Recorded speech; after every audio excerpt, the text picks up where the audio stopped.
जय हिंद साथियों, आप सभी का स्वागत है आपके अपने इस यूट्यूब चैनल वीनस क्लासेस पर। आज की इस वीडियो में हम लोग देखेंगे साथियों रेलवे एनटीपीसी ग्रुप डी के लिए जो साथियों चैप्टर वाइज साथियों सीरीज चला रहे हैं जीके जीएस की एकदम बेसिक से। उसमें साथियों हम क्लासेस ले चुके हैं, प्ले लिस्ट बनी हुई। आज उसका टॉपिक देखेंगे, एक वीडियो में एक टॉपिक डिस्कस करते हैं। आज साथियों देखेंगे वैदिक सभ्यता से जो प्रश्न रेलवे में पूछे गए हैं वही साथियों हम लेकर आए हैं। साथियों चैनल पर न हो तो चैनल को सब्सक्राइब कर लीजिए। सभी विषयों की तैयारी चैप्टर वाइज एकदम बेसिक से, एक वीडियो में एक टॉपिक समाप्त। जैसे कि आज वैदिक सभ्यता समाप्त होगी, तो देखिए साथियों ये रहा इससे संबंधित पहला प्रश्न। देख लीजिए साथियों, बहुत ही महत्वपूर्ण प्रश्न है रेलवे ग्रुप डी एनटीपीसी और साथियों आरपीएफ के लिए। तो देखिए साथियों क्या कहता है, ऋग्वेद में 1028 सूक्त हैं जिन्हें 10 पुस्तकों में वर्गीकृत किया गया है, जिनको किस नाम से जाना जाता है साथियों। तो देखिए ऋग्वेद में 1028 सूक्त हैं, उनको 10 पुस्तक में विभाजित किया गया है, तो उसको साथियों मंडल कहा जाता है। क्या कहा जाता है? मंडल कहा जाता है। साथियों देखिए यहाँ पर ये तो बात हो गई, ऋग्वेद में 1028 सूक्त हैं और 10 मंडल हो गए, और साथियों 10,600 कितने 10,600 जो है श्लोक यानी कि ऋचा या फिर श्लोक कह लीजिए, ऋचाएं या फिर श्लोक कह लीजिए, इतना है साथियों। देखते हैं अगला प्रश्न। अगला प्रश्न देखिए साथियों ये रहा, 2 नंबर क्या कहता है, बृहदारण्यक, मुंडक और तैत्तिरीय निम्नलिखित में से किस श्रेणी के धार्मिक ग्रंथ हैं? साथियों बृहदारण्यक, मुंडक और तैत्तिरीय ये तो उपनिषदों के नाम है साथियों। किसके? उपनिषदों के नाम है साथियों। तो ऑप्शन सी से ही जवाब हो जाएगा। ये उपनिषद श्रेणी के धार्मिक ग्रंथ हैं साथियों। क्या है? उपनिषद श्रेणी के धार्मिक ग्रंथ। उपनिषदों की संख्या कितनी है साथियों? 18 उपनिषदों की संख्या है, ये बात याद रखेंगे साथियों। देखते हैं अगला। अगला देखिए साथियों, पुराणों की संख्या 18 है, उसी के माध्यम से उपनिषद होते हैं, पुराण कह लीजिए चाहे जो कह लीजिए। देखते हैं अगला, ये रहा, कहता है कि हिंदू धर्म में किस देव को पौधों का स्वामी, रोगों के उपचारक और धन के दाता के नाम से जाना जाता है? बहुत बेहतरीन प्रश्न, ग्रुप डी 2022 में 2 बार पूछा गया प्रश्न है साथियों। देखिए ये रहा, कहता है कि साथियों हिंदू धर्म में किस देव को पौधों के स्वामी और रोगों के उपचारक एवं धान के दाता के रूप में माना जाता है? उषा, यम, वारुणी और सोम। तो साथियों रोगों को उपचारक, धन के दाता सोम देव को माना जाता है। ऑप्शन डी सही जवाब हो जाएगा। यम को तो साथियों मृत्यु का देवता कहा जाता है, यम को मृत्यु का देवता, वारुणी को समुद्र का देवता या फिर जल का देवता कहा जाता है, या फिर वर्षा का देवता कहा जाता है साथियों, ये तो आप जानते होंगे। और साथियों उषा को भोर की देवी कहा जाता है, उषा को भोर की देवी कहा जाता है। देखते हैं अगला प्रश्न। अगला प्रश्न देखिए साथियों ये रहा, कहता है कि निम्न में से कौन सी हिंदू धर्म की प्रमुख दार्शनिक विचारधारा है? संन्यास, मोक्ष, अर्थ, वैशेषिक। तो साथियों देखिए हिंदू धर्म की प्रमुख दार्शनिक विचारधारा कौन है साथियों? ये वैशेषिक दर्शन हो जाता है। क्या? वैशेषिक दर्शन जो है ये प्रमुख विचारधारा है, वो भी दार्शनिक रूप से कहा जाए। मोक्ष और सन्यास ये तो साथियों सन्यासी, ये सब साथियों साधुओं की, साधु संतियों की विचारधाराएं होती, लेकिन दार्शनिक विचारधारा की बात करें तो वैशेषिक दर्शन हो जाता है। देखते हैं अगला प्रश्न। अगला प्रश्न देखिए साथियों ये रहा। साथियों यदि वीडियो अच्छा लग रहा तो इसको लाइक कर दीजिए, और साथियों चैनल पर ना है तो चैनल को सब्सक्राइब करके नोटिफिकेशन बेल को ऑल पर क्लिक करें, ताकि आने वाले वीडियो का नोटिफिकेशन सबसे पहले आप तक पहुंच सके। साथियों प्ले लिस्ट बनी हुई, आप सभी विषयों की तैयारी कर सकते हैं चैप्टर वाइज। तो देखिए साथियों कहता है निम्न में से किस वेद को कर्म कांड ग्रंथ के रूप में जाना जाता है साथियों। कर्म कांड ग्रंथ किसे कहा जाता है? ये साथियों यजुर्वेद कहा जाता है। यजुर्वेद को कर्म कांड ग्रंथ किस लिए कहा जाता है? क्योंकि इसमें यज्ञ का साथियों उल्लेख है, यज्ञों का उल्लेख है, समझ गए? इसीलिए इसको यज्ञ वेद भी कहा जाता है, इसीलिए इसको साथियों यज्ञ वेद भी कहा जाता है, ये बात याद रखेंगे। देखते हैं अगला प्रश्न। अगला प्रश्न देखिए साथियों, यजुर्वेद किससे संबंधित है? अभी हम बता कर लाए हैं यज्ञों के अनुष्ठान से, यज्ञों के अनुष्ठान से, इसीलिए इसको साथियों कहा जाता है यज्ञ वेद। समझ गए ना? ऑप्शन बी सही जवाब, यज्ञ वेद, इसी कारण इसको कहा जाता है। देखते हैं अगला प्रश्न। अगला प्रश्न ये रहा साथियों, क्या कहता है? यजुर्वेद की कितनी शाखाएं हैं? यजुर्वेद की कितनी शाखाएं हैं बच्चा, ये बताना है आपको। यजुर्वेद की कितनी शाखाएं? 2 शाखाएं हैं बच्चा। कौन कौन सी शाखाएं हैं ये भी तो पता होना चाहिए। एक शाखा है साथियों कौन? एक है कृष्ण यजुर्वेद, एक है कृष्ण यजुर्वेद, एक है कृष्ण यजुर्वेद, और एक कौन हो जाता है? एक हो जाता है शुक्ल, एक हो जाता है शुक्ल यजुर्वेद, शुक्ल यजुर्वेद हो जाता है एक, एक हो जाता है शुक्ल यजुर्वेद, शुक्ल यजुर्वेद। समझ गए? ये 2 शाखाएं हैं साथियों यजुर्वेद की, एक कृष्ण यजुर्वेद, एक शुक्ल यजुर्वेद। देखते हैं अगला प्रश्न, ऑप्शन बी सही जवाब होगा। देखिए साथियों अगला प्रश्न क्या कहता है, ये रहा, कहता है वैदिक ग्रंथों के अनुसार संग्रहित्री का क्या कार्य था साथियों? संग्रहित्री का क्या कार्य था ये आपको बताना। तो संग्रहित्री जो है वो कोषा अध्यक्ष या खजांची का काम होता था साथियों संग्रहित्री का। ऑप्शन ए सही जवाब हो जाएगा। देखते हैं अगला प्रश्न साथियों क्या कहता है। अगला प्रश्न ये रहा, ये क्या कहता है? ये रहा, कहता है हिंदू धर्म में पुरुषार्थ जीवन के लक्ष्य के माध्यम से जीवन में पूर्ण भागीदारी को प्रोत्साहित करता है। निम्न में से कौन एक पुरुषार्थ नहीं है साथियों? पुरुषार्थ के अंतर्गत क्या क्या आता है साथियों? पुरुषार्थ के अंतर्गत क्या क्या आता है साथियों? ये देखिए पुरुषार्थ के अंतर्गत क्या क्या धर्म आता है, धर्म, और क्या हो जाता है? और साथियों काम हो जाता है, काम मतलब कार्य, और साथियों क्या हो जाता है? और साथियों हो जाता है मोक्ष, और हो जाता है मोक्ष, और हो जाता है अर्थ, और हो जाता है अर्थ। तो साथियों ये सत्व बचा, ये नहीं आता है पुरुषार्थ के अंतर्गत। ऑप्शन बी सही जवाब होगा मित्रों। देखते हैं अगला प्रश्न। इसका पीडीएफ की बात करें साथियों आपको मिल जाएगा, इसका पीडीएफ हम बता देंगे कहाँ मिलेगा, लास्ट में बता देंगे। अभी पढ़ लीजिए थोड़ा, लास्ट में बता देंगे। देखिए ये साथियों रहा अगला प्रश्न। ये देखिए क्या कहता है? कहता है कि निम्नलिखित में से कौन सा ग्रंथ वैदिक साहित्य का हिस्सा नहीं है? तो साथियों कौन सा ग्रंथ जो है वैदिक साहित्य का हिस्सा नहीं है ये बतलाना है बच्चा।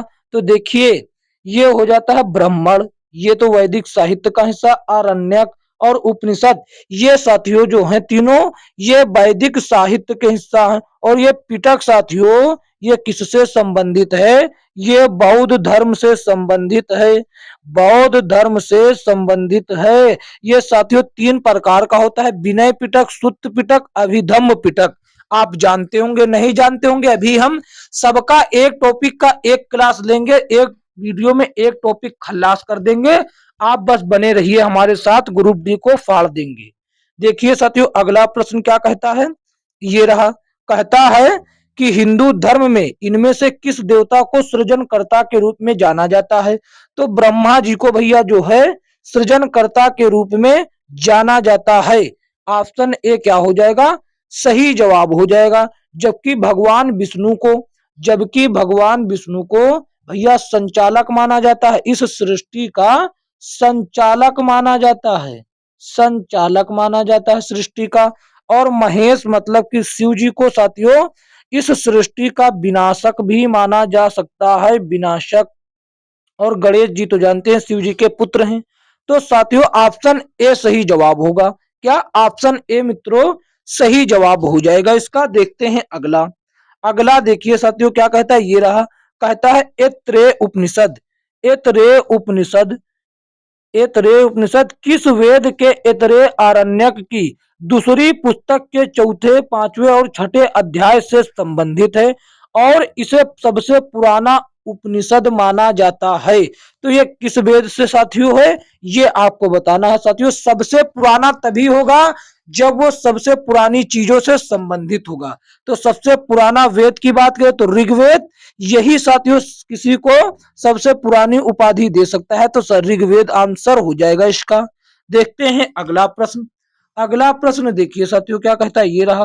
कहता है ऋग्वेद में 4 वेदों में से पवित्र वेद है जिसमें साथियों 10,600 ऋचाओं के 10,600 ऋचाओं के 1,028 सूक्तों के 10 अध्याय हैं। ये पूरी जानकारी हम दे चुके थे पहले ही प्रश्न में आपको शायद, कि ऋग्वेद में साथियों 10,000 श्लोक या ऋचा और 1,028 सूक्त हैं जिसको 10 अध्याय या फिर 10 मंडल के नाम से जाना जाता है। समझ गए ना। अब इसकी संपूर्ण जानकारी आपको मिल गई, अब भूलिएगा मत बच्चा। देखते हैं अगला। अभी बार बार इससे संबंधित बहुत प्रश्न पूछे गए हैं। किस वेद में ऋचाओं की संख्या सबसे अधिक? बात करें तो भैया ऋग्वेद में सबसे अधिक है ऋचाओं की संख्या, जो कितनी है अभी बताकर लाए हैं, 10,600 है साथियों। कितनी? 10,600 है, भूलिएगा मत साथियों। देखते हैं अगला। अगला देखिए ये रहा। कहता है निम्नलिखित में से कौन सा चारों वेदों में से सबसे पुराना और सबसे बड़ा वेद है? साथियों ये भी ऋग्वेद हो जाता है, ये भी ऋग्वेद हो जाता है। सबसे पुराना और बड़ा यही है। देखते हैं अगला प्रश्न। फिर से साथियों आया। कहता ऋग्वेद में कितना 1,028 सूक्तों का संग्रह है? ऑप्शन ए सही जवाब। देखते हैं अगला प्रश्न। अगला प्रश्न देखिए क्या कहता है, ये रहा। कहता है प्रारंभिक हिंदू दर्शन में जीवन के कितने चरणों का उल्लेख या निर्धारण किए गए थे? प्रारंभिक हिंदू दर्शन में जीवन के कितने चरण निर्धारित किए गए थे, ये बताना है भैया आपको, ये बताना है। तो देखिए कितने भैया किए गए थे, ये 4 किए गए थे। कौन कौन से 4? एक किया गया था ब्रह्मचर्य, एक किया गया था गृहस्थ, एक किया गया था वानप्रस्थ, एक किया गया था संन्यास। बता दे क्या? बता तो दिया है, लिख कर बता दे क्या? तो देखिए एक हो जाता है ब्रह्मचर्य, एक हो जाता है ब्रह्मचर्य, ये बच्चा इनसे प्रश्न पूछा जाता है। और एक हो जाता है, क्या हो जाता है? एक हो जाता है गृहस्थ, एक हो जाता है ग्रस्त, और एक हो जाता है सन्यासी, एक हो जाता है सन्यासी, और एक हो जाता है बच्चा क्या? सन्यास या सन्यासी, एक हो जाता है वानप्रस्थ। ये 4 हो जाते हैं। वानप्रस्थ हो जाता है एक, ये 4 साथियों चरण निर्धारित किए गए थे। ब्रह्मस्थ क्या क्या है? ब्रह्मचर्य गृहस्थ वानप्रस्थ सन्यासी। देखते हैं अगला प्रश्न। अगला प्रश्न ये रहा साथियों। देखिए ये सभी प्रश्न साथियों प्रीवियस ईयर PYQ है साथियों। तो देखिए कहता है 4 वेदों में से किस वेद को यज्ञ सूत्रों के वेद के रूप में जाना जाता है, जिसमें समान उद्देश्य के लिए इच्छित छंदों के साथ साथ विभिन्न संस्कारों के लिए अपनाए जाने वाले गद सूत्र भी शामिल हैं। तो हमने आपको क्या बताया था मित्रों, कि यज्ञ से संबंधित कौन सा वेद है? यजुर्वेद है, जिस कारण इसको क्या कहा जाता है? जिस कारण इसको यज्ञ वेद भी कहा जाता है। इसमें यज्ञ से संबंधित है, जिस कारण इसे यज्ञ वेद भी कहा जाता है। देखते हैं अगला प्रश्न। अगला प्रश्न ये रहा। कहता उपनिषद शब्द में उप का अर्थ क्या होता है? उपनिषद शब्द में उप शब्द का अर्थ जो होता है वो होता है निकटता साथियों। क्या होता है? निकटता होता है। Group D 2022, group D 2018, group D 2018 साथियों तैयारी करते रहें, लगे रहें। देखिए साथियों ये क्या कहता है, ऋग्वेद के स्रोतों को किस रूप में जाना जाता है? ये साथियों बहुत इजी प्रश्न है, और कह दीजिए कि हम नहीं जानते हैं। साथियों 1,028 सूक्त किस लिए आपको हमने बताए थे? 1,028 सूक्त इसीलिए बताए थे कि आप नहीं जानिए ये प्रश्न। ऑप्शन ए सही जवाब होगा साथियों। और इसमें कितने? 1,028 सूक्त, 10 मंडल और साथियों 10,600 श्लोक या ऋचाएं होती हैं, ये भी याद रखिएगा। देखते हैं अगला देखिए ये रहा साथियों। कहता है निम्नलिखित में से किस वेद को गीत की पुस्तक मंत्रों का वेद या गीत का योग भी कहा जाता है। गीत और संगीत की बात यदि हो जाए तो साथियों सा से संगीत और सा से सामवेद लगा दीजिए। इसी तरीके से आंसर सा से संगीत और सा से सामवेद लगा दीजिए। या से यजुर्वेद या से यज्ञ, या से यजुर्वेद या से यज्ञ लगा दीजिएगा। देखते हैं अगला। अगला देखिए साथियों क्या कहता है, ये रहा। कहता है सबसे पुराना वेद साथियों बता चुके हैं, ऋग्वेद हो जाता। ये ऋग्वेद होगा बच्चा। ऋग्वेद यहाँ पर है ऑप्शन डी में। ऋग्वेद सबसे पुराना वेद हो जाएगा, जिसमें साथियों 10,600 ऋचाएं, 1,028 सूक्त और 10 मंडल हैं। और अथर्ववेद की बात करें, ये साथियों जादू टोना से हो जाता है। ये जादू टोना सामवेद संगीत से, सामवेद किससे हो जाता है, संगीत से हो जाता है। ये मत भूलिएगा बच्चा, बहुत काम की चीज है। और यजुर्वेद यज्ञ से हो जाता है। देखते हैं अगला प्रश्न। अगला प्रश्न देखिए, ऋग्वेद में ऐसे कितने मंत्र हैं जिनमें अप्रामाणिक वल्खिल्य भजन शामिल? तो साथियों सूक्तों की संख्या 1,028 है। यही सही जवाब होगा, ऑप्शन बी सही जवाब हो जाएगा। देखते हैं अगला प्रश्न। ये रहा, कहता ऋग्वेद में कितने मंत्र हैं? ये साथियों आप नहीं जानते हैं। ऋग्वेद में कितने मंत्र? 1,028 सूक्त हैं, तो वही सही जवाब होगा। देखते हैं अगला प्रश्न। अगला प्रश्न ये रहा, कहता वेदों का इनमें से कौन सा अंग जटिल शब्दों के अर्थ एवं व्याख्या के लिए प्रसिद्ध है?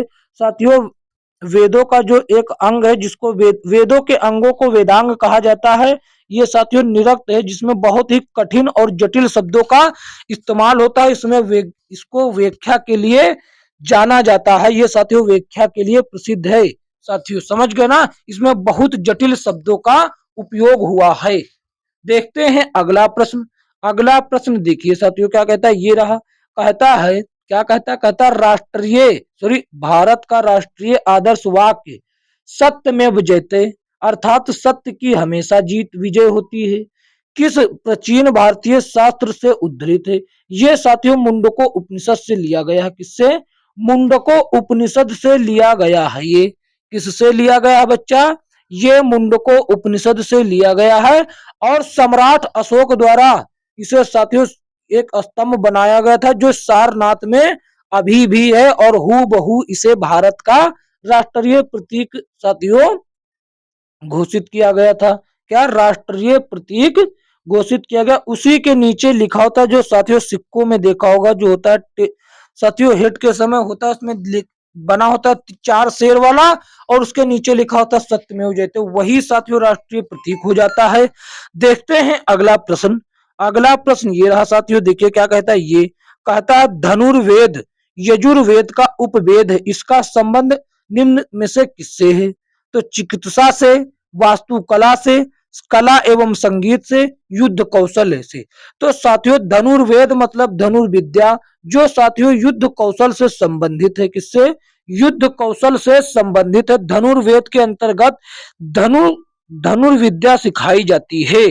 साथियों धनुष कैसे चलाना है, कैसे ये प्राचीन धनुष चलाने की विद्या का पूरा ज्ञान दिया जाता है। देखते हैं अगला प्रश्न।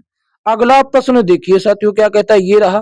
कहता है कि निम्न में से किस वेद में संगीत से संबंधित ज्ञान? सा से संगीत और सा से सामवेद 2 बार बता चुके हैं, भूलिएगा मत साथियों। अगर भूल गए तो आपका कोई इलाज नहीं हो सकता साथियों। देखते हैं अगला प्रश्न। अगला प्रश्न ये रहा साथियों, कहता है वेदों को इंडो आर्यन सभ्यता का सर्वप्रथम साहित्यिक अभिलेख माना जाता है। इसमें शामिल 4 वेदों के नाम ऋग्वेद, सामवेद, यजुर्वेद और साथियों कौन रह गया? ये रह गया अथर्ववेद। वेदों की संख्या 4 है, जिसमें साथियों ऋग्वेद सबसे प्राचीनतम और सबसे बड़ा वेद है। ये बात याद रखेंगे। आरआरबी एनटीपीसी 2021 ग्रुप डी 2022 में पूछा गया प्रश्न है। देखिए साथियों अगला प्रश्न ये क्या कहता है। कहता है मुंडक उपनिषद या मुंडको उपनिषद किससे संबंधित है? ये साथियों बहुत बेहतरीन प्रश्न आया। इसी में साथियों क्या है, इसी में साथियों वो भी है क्या? सत्यमेव जयते। ये साथियों अथर्ववेद से संबंधित है। इसी में साथियों सत्यमेव जयते शब्द जो है इसी से उद्धृत है, इसी से लिया गया है।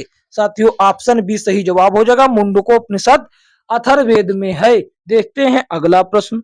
अगला प्रश्न ये रहा साथियों, कहता है भारत की वैदिक काल की अवधि कब तक चली। तो देखिए साथियों, सबसे पहले सिंधु घाटी सभ्यता चली थी, जो हम क्लास ले चुके हैं, प्लेलिस्ट बनी हुई आप देख सकते हैं। और उसके बाद साथियों जो भी सभ्यता आई उसका संपूर्ण ज्ञान साथियों किससे मिलता है, वेद से मिलता है।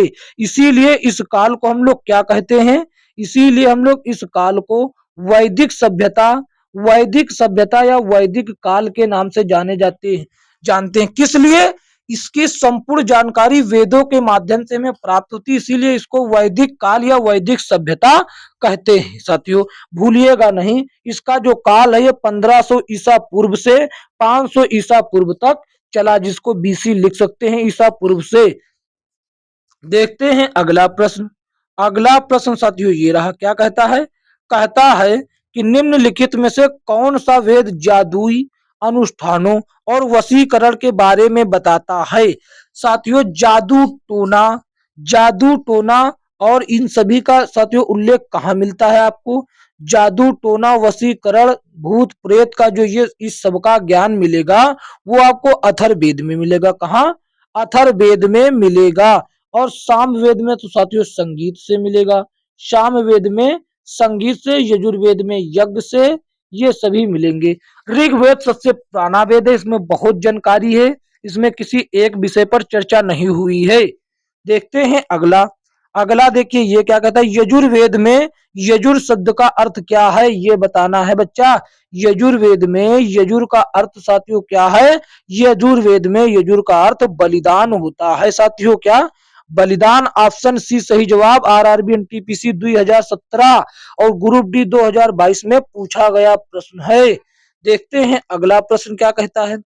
अगला प्रश्न ये रहा, कहता निम्नलिखित में से किस वेद में बीमारियों का उपचार दिया गया है। बीमारियों का उपचार साथियों, जिसमें जादू टोना दिया गया होगा, जादू टोना अथर्ववेद में दिया गया, जादू टोना भूत प्रेत औषधि ये सभी अथर्ववेद में दिया गया है। यजुर्वेद में यज्ञ और साथियों सामवेद में संगीत का जिक्र ज्यादा किया गया है। देखते हैं अगला प्रश्न। अगला प्रश्न देखिए साथियों क्या कहता है, ये रहा, कहता है निम्नलिखित में से किस उपनिषद में वसुधैव कुटुंबकम शब्द का उल्लेख किया गया है। तो देखिए किस उपनिषद में वसुधैव कुटुंबकम शब्द का उल्लेख किया गया है, ये साथियों महा उपनिषद में देखने को मिलता है। वसुधैव कुटुंबकम शब्द महा उपनिषद में। ऑप्शन ए सही जवाब हो जाएगा साथियों। क्या हो जाएगा, ऑप्शन ए सही जवाब बच्चा हो जाएगा। देखते हैं अगला प्रश्न क्या कहता है। अगला प्रश्न ये रहा साथियों, कहता है, क्या कहता है कि यहाँ पर कितना आएगा, यहाँ पर कुछ आएगा और यहाँ पर उपनिषद में से कितने उपनिषद मुख्य माने जाते हैं, ये आपको बताना है साथियों। तो कितने उपनिषद में से कितने उपनिषद साथियों मुख्य माने जाते। तो देखिए साथियों, भारतीय इतिहास में जो उपनिषदों की संख्या, कुल उपनिषदों की संख्या का जिक्र हुआ है वो 108 उपनिषदों का जिक्र हुआ है, जिसमें से साथियों 11 उपनिषद ये मुख्य रूप से मुख्य माने जाते हैं। ये मुख्य माने जाते तो 108 कहां पर है, ऑप्शन ए में है साथियों। 100 कुल उपनिषदों का भारतीय इतिहास में कुल उपनिषद जो है वो 108 संख्या मानी जाती है, लेकिन उसमें से 11 उपनिषद जो हैं ये मुख्य माने जाते हैं। तो ऑप्शन ए सही जवाब हो जाएगा। देखते हैं अगला प्रश्न। अगला प्रश्न ये रहा साथियों, सबसे पुराना उपनिषद कौन सा है। सबसे पुराना उपनिषद बच्चा कौन सा है, तो ये हो जाता है छंदोग्य उपनिषद। छंदोग्य उपनिषद हो जाता है सबसे पुराना उपनिषद। और सबसे बड़ा उपनिषद की बात करेंगे तो साथियों कौन सा होता है, ये सबसे बड़ा उपनिषद होता है बृहदारण्यक उपनिषद, जो कि ऑप्शन में है नहीं। और मुंडको उपनिषद सबसे छोटा उपनिषद है, जिसमें 12 श्लोक हैं। देखते हैं अगला प्रश्न ये रहा, कहता है, क्या कहता है कठोपनिषद उपनिषद में नाचिकेता नामक एक किशोर और देवता के बीच बातचीत दर्ज है। निम्नलिखित में से कौन सा देवता नाचिकेता से बात कर रहा है, ये आपको बताना है साथियों। इसका उत्तर जो है आपको कमेंट बॉक्स में देना है। लेकिन हम आपको हिंट दे देते हैं, भगवान शिव कभी किसी बालक से बात नहीं करेंगे और कार्तिकेय उनके पुत्र हैं। अब आपको ये दो नहीं है, अब इन दोनों में आपको बतलाना है साथियों, भगवान यम या भगवान इंद्र। तो साथियों आज के लिए इतना ही।